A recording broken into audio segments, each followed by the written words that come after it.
The hospital monitor flatlined at 9:47 p.m., and my world shattered exactly 3 seconds later. I stood frozen in St. Mary's Hospital in Milwaukee, staring at my mother Ellen's pale hand as it went limp in mine.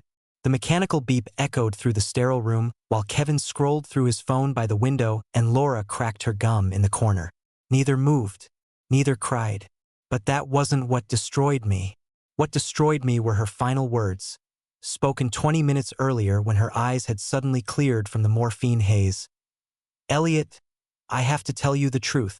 You're not my son. I'm Elliot Harper, 36 years old, born and raised in Milwaukee, Wisconsin. At least that's what I believed until tonight. My father Tom had worked himself to death at the auto plant 3 years ago, coming home every night smelling of motor oil and cigarette smoke. Mom sewed clothes at our kitchen table under a flickering lamp, squinting through cheap reading glasses. I was the good son, the one who sent money every month from my warehouse job, who showed up for Thanksgiving when Kevin and Laura couldn't be bothered, who held Mom's hand through chemotherapy when the lung cancer diagnosis came. Kevin worked as a mechanic, always covered in grease and attitude. Laura cashiered at the SuperValu on 5th Street, complaining about customers between cigarette breaks. They were rough people, selfish people, but I thought that was just how our family was built. "I stole you," Mom had whispered, her fingers suddenly strong around my wrist, "from your real father, Richard Collins. He's worth $2.4 billion. I'd laughed nervously, thinking the medication had scrambled her brain. "Your real name is James Collins," she continued, her voice growing urgent. "1987. I took you from a hotel in Chicago. Your father owns a chain, 50 hotels across the Midwest." The monitor's beeping had accelerated then, matching my racing heart. "I'm sorry," she breathed. "I'm so sorry, James." Then she was gone. Kevin moved first. He crossed the room in 3 strides and shoved me hard against the wall, the back of my head cracking against the mounted hand sanitizer dispenser. "I always knew you were different," he snarled, his breath hot and coffee stale in my face. "Always knew you didn't belong." His hand shot into my jacket pocket and emerged with the $400 I'd brought for funeral expenses. 36 years of our food, our roof, you imposter." Laura stood up, her face cold and calculating. "All those looks Mom gave you? That wasn't love. That was guilt." "What are you talking about?" I managed, my voice cracking. "She just died. She just—" "Security!" Kevin bellowed toward the hallway. "We've got a fraud in here. What is happening?" 2 security guards appeared in the doorway within seconds. Kevin was already talking, his voice loud and authoritative in a way I'd never heard before. "This man has been impersonating our brother for years," he said, gesturing at me like I was a stranger. "Our mother just confessed on her deathbed that he's not family. He's been stealing from us, living off our generosity." "That's insane," I said, finding my voice. "I've been sending you money. I paid for Mom's medications." Laura snorted. "Money you probably stole from somewhere else. We don't know who you really are." The guards looked between us, uncertain. One was older, with gray stubble and tired eyes. The other was younger, hand already moving toward his radio. "Sir, we're going to need you to come with us," the older guard said quietly.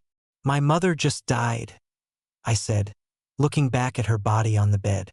The nurses hadn't even come in yet to disconnect the machines. "I need to make arrangements. I need to." "You need to leave," Kevin interrupted. "You have no legal right to be here. No legal right to claim anything from this family."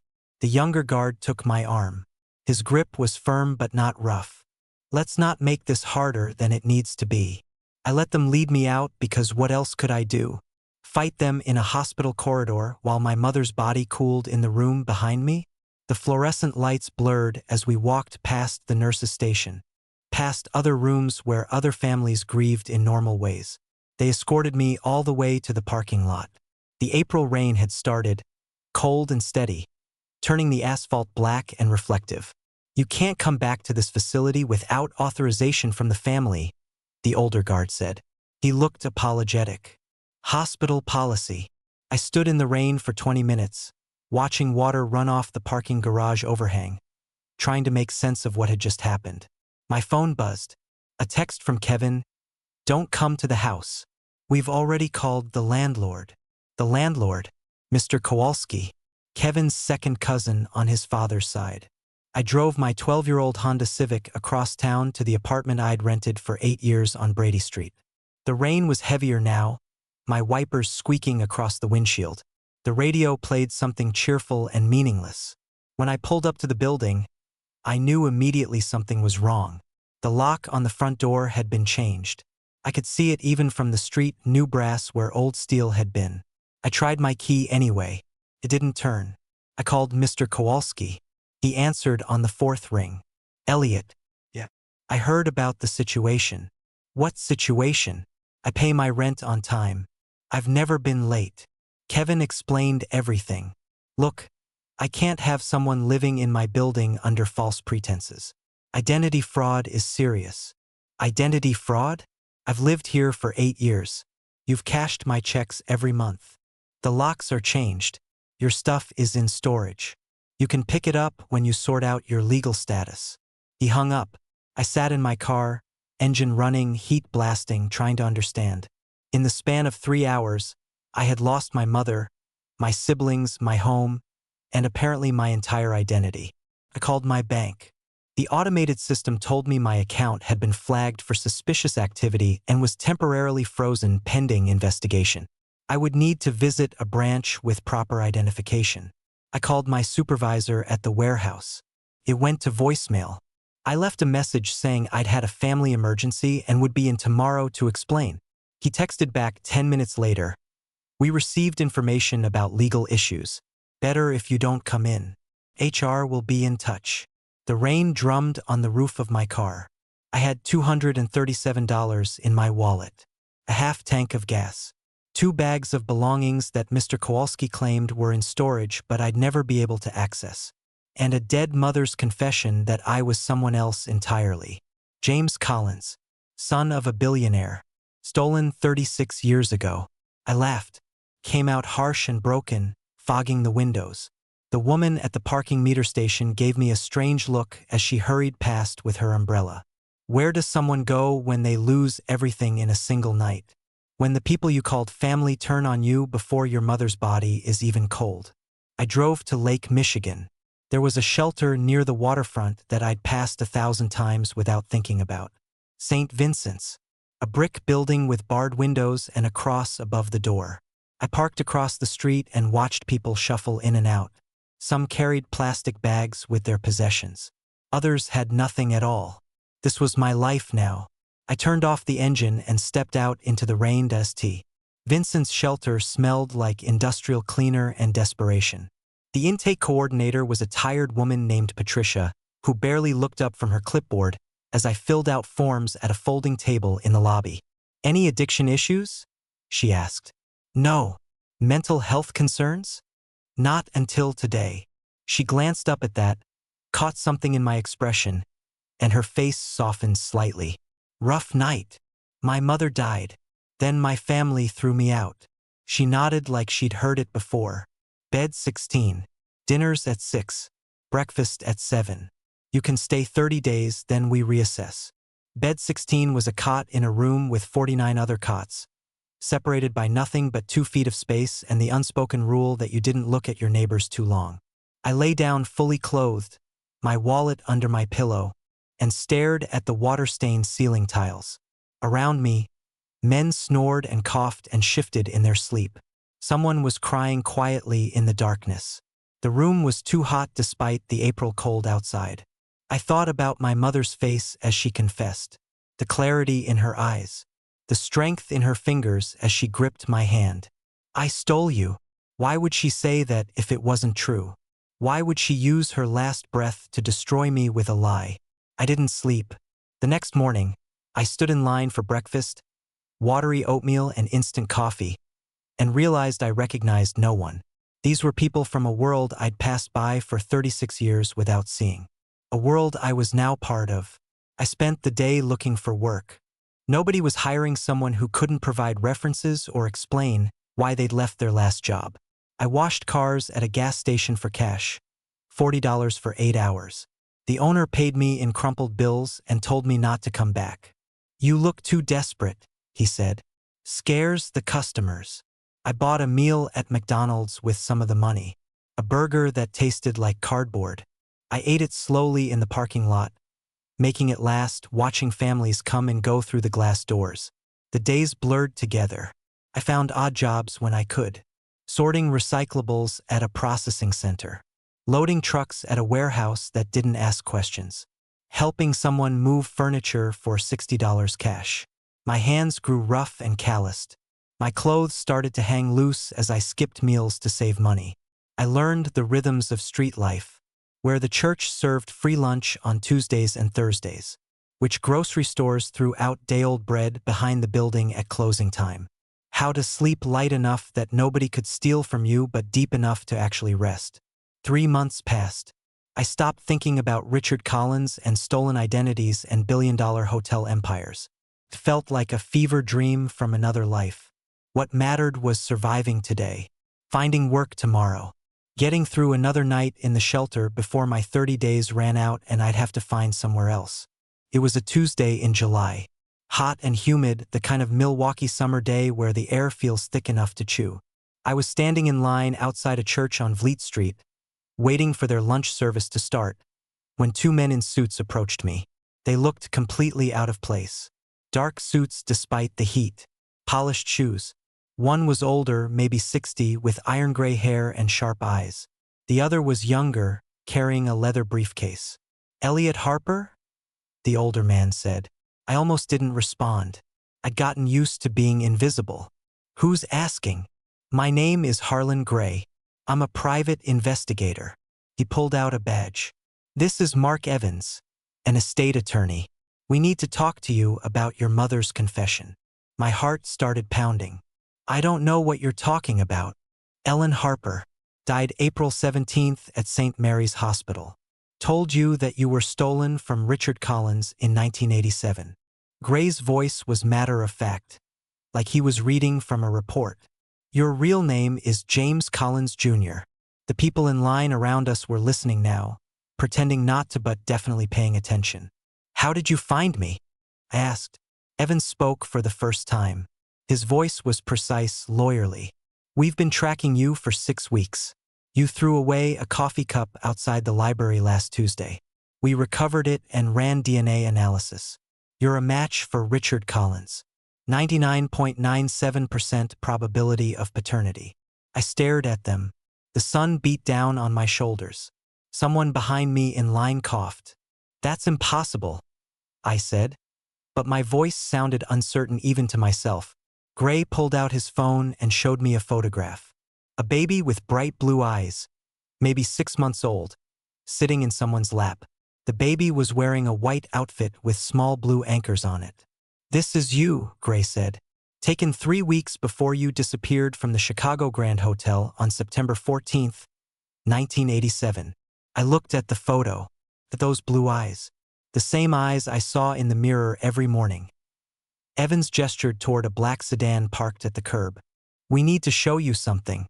It's better if we talk somewhere private."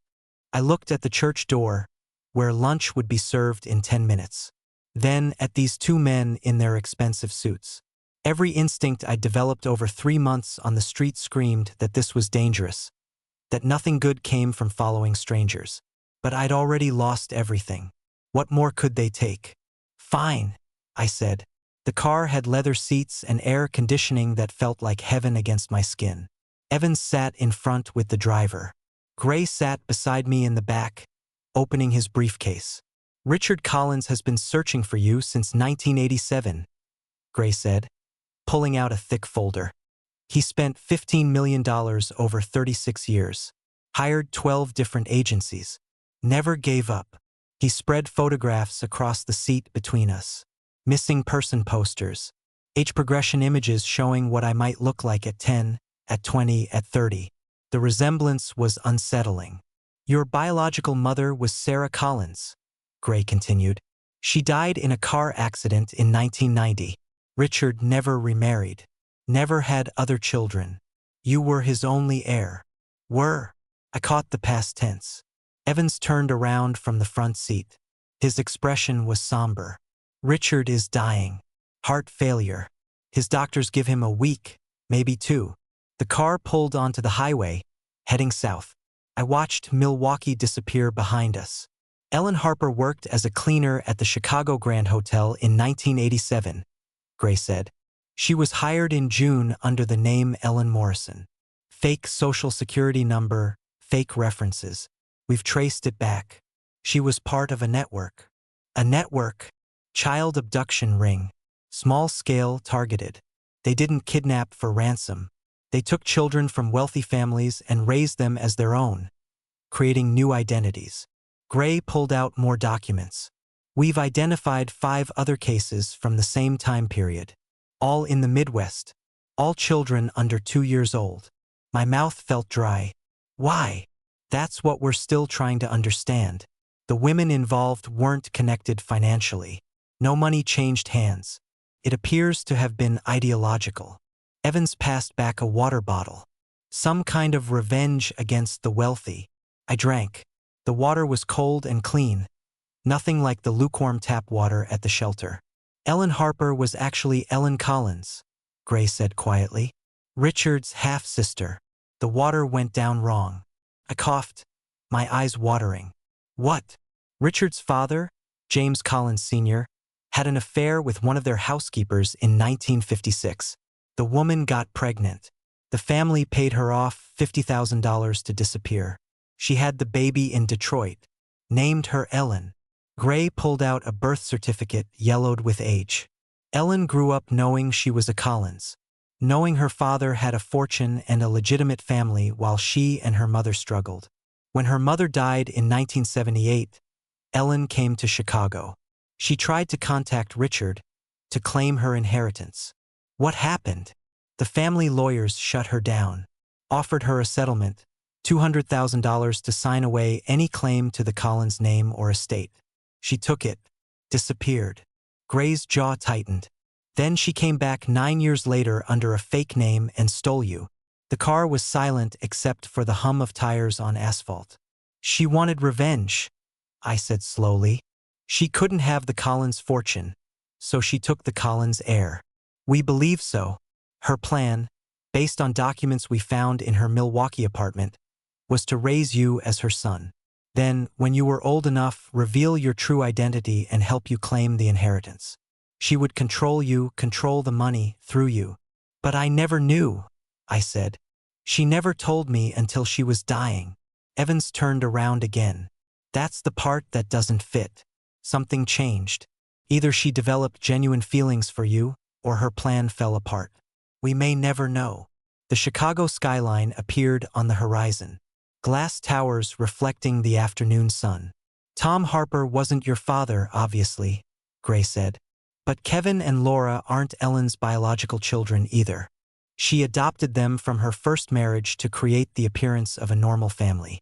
Cover for her crime. I thought about Kevin's rage at the hospital. Laura's cold dismissal. Had they known? Where are we going? I asked. To meet your father, Evans said. While there's still time. The Collins Hotel Chicago occupied an entire block on Michigan Avenue. Glass and steel rising 30 stories, with the family name carved in brass letters above the revolving doors. The sedan pulled into an underground garage where a private elevator waited. Gray pressed a button marked PH. The elevator rose silently. He wanted to meet you at home, Evans said. But he insisted on the penthouse. This is where Sarah used to bring you when you were a baby. She'd play with you on the balcony overlooking the lake. The elevator opened directly into the penthouse.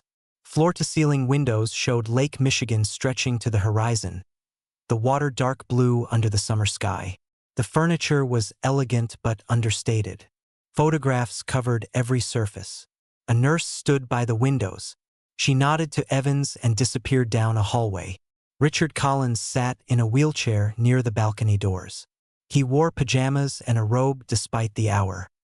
His face was gaunt, skin paper-thin over sharp bones, but his eyes were alert.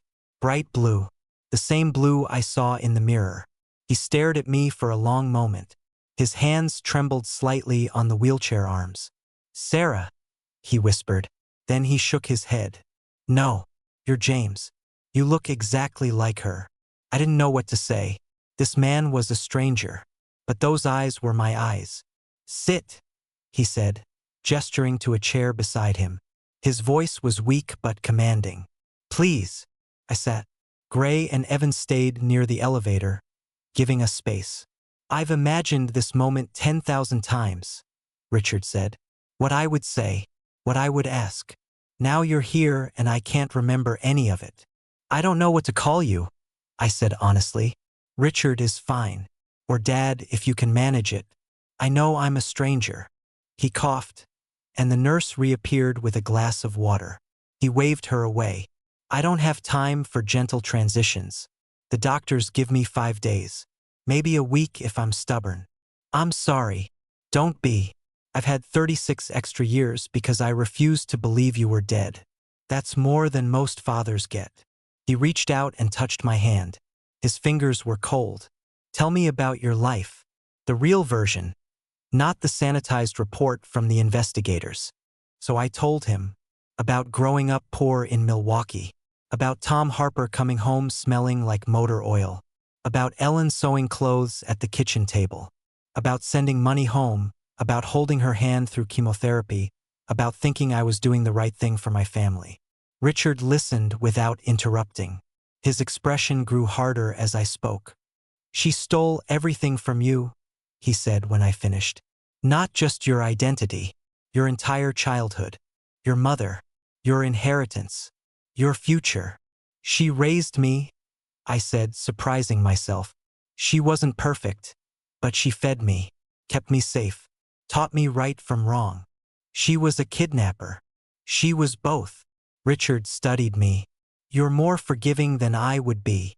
I've had 3 months living in a shelter to think about it. Being angry doesn't change anything." He smiled faintly. "Sarah used to say something similar. She believed in moving forward, not looking back." He pressed a button on his wheelchair and it hummed forward slightly. "Come to the balcony. I want to show you something." I followed him outside. The wind off Lake Michigan was cool despite the summer heat. Below us, Chicago stretched in every direction, lights beginning to appear as evening approached. 50 hotels, Richard said, across 8 states, started by my grandfather in 1932 with a single property in Detroit. My father expanded it. I tripled it. He looked at me. "It's worth approximately $2.4 billion. And it's yours." The number was meaningless. "I've been worrying about where to sleep next week." "Evans has the papers," Richard continued. "Everything is in order. The will is ironclad. You are James Collins Jr., my only son and heir. The DNA proves it. The documentation proves it. When I die, you become one of the wealthiest men in Illinois. I don't know anything about running hotels. You'll learn. I've arranged for advisors, people I trust." He coughed again, harder this time. The nurse started toward us, but he held up a hand. "But there's something else you need to know. Something the investigators found in Ellen's apartment." Gray appeared with a small journal, old with a cracked leather cover. "She kept a diary," Richard said, "about the network, the other women, the other children." He opened it to a marked page. Ellen's handwriting, precise and careful. "There are 4 more families out there," Richard said. "For more stolen children who don't know who they really are. And Ellen's accomplices are still alive." He looked at me with those blue eyes. "Find them," he said.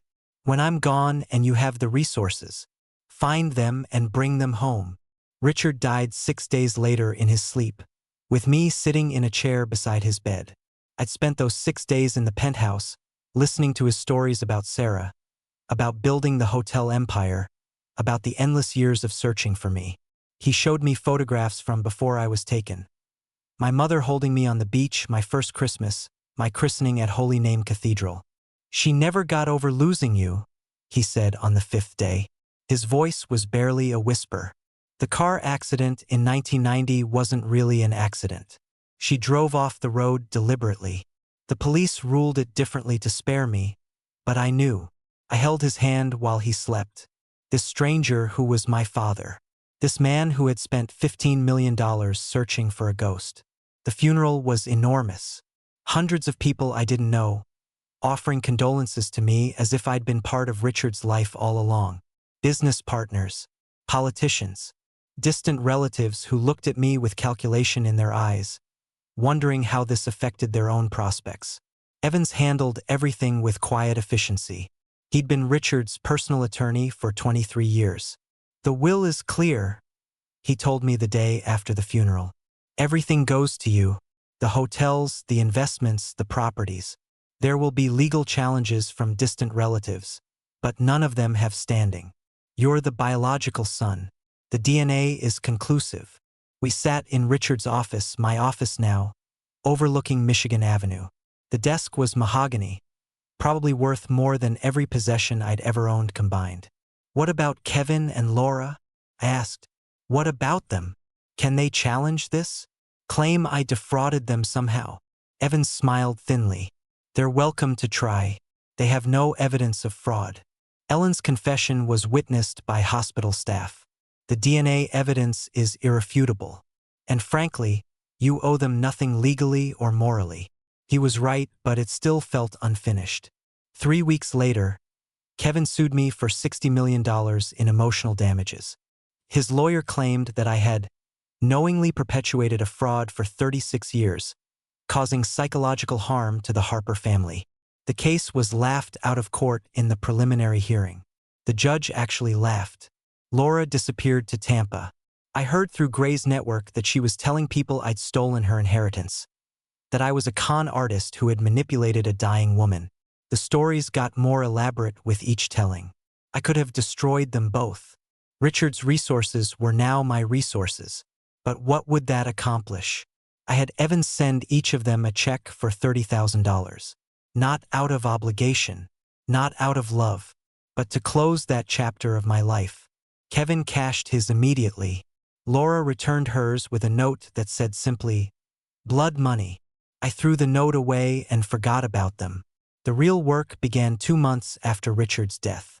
I sat in my office with Gray, Evans, and a woman named Dr. Patricia Reeves, a specialist in familial DNA analysis.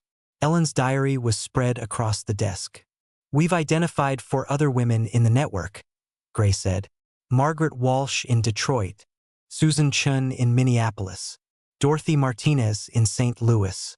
All of them worked briefly in Collins hotels in the mid-1980s. All left abruptly. All had children shortly after who we believe are actually stolen.